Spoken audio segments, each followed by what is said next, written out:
এখন আমরা নিউটনের বর্ণচাকতিগুলো নিয়ে পরীক্ষা করব। আমরা দেখব এই অনেকগুলা কালারফুল ডিস্ক যদি জোরে ঘুরাই তাহলে কি রকম কালার দেখা যায়। আমরা সবাই জানি সূর্যের আলোতে 7টা রং থাকে, তো এই চাকতিটার মধ্যে 7টা রং করা। আমরা যদি এটাকে খুব জোরে ঘুরাই তাহলে আমাদের চোখ আলাদা করে এই রংগুলো বুঝতে পারবে না, কারণ যখন এই মুহূর্তে এই হলুদ কালারটা থাকবে, পর মুহূর্তেই সেখানে লাল, তারপর মুহূর্তেই বেগুনি চলে আসবে। তাহলে খুব তাড়াতাড়ি ঘুরালে এই 7টা কালার মিলে আমরা সাদা দেখব। এই অনুপাতগুলো যদি খুব সূক্ষ্মভাবে বসানো যায় তাহলে একদম সাদা হয়ে যাবে।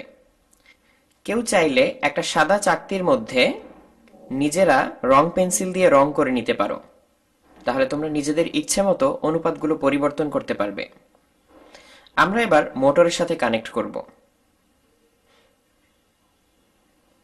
এখন ব্যাটারির সাথে কানেক্ট করলেই এটা ঘুরবে।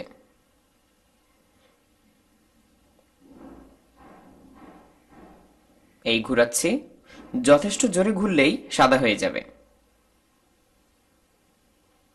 আমরা দেখতে পাচ্ছি সবগুলো কালার মিলে এখন সাদা দেখা যাচ্ছে।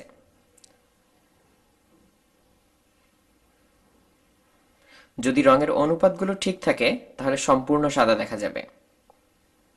আমরা যদি অন্য চাকতিগুলো লাগাই তাহলে এরকম প্রত্যেকটার জন্য আলাদা আলাদা রং দেখতে পাবো। লাল সবুজ মিলে আমরা হলুদ দেখতে পাবো, লাল নীল মিলে বেগুনি দেখতে পাবো।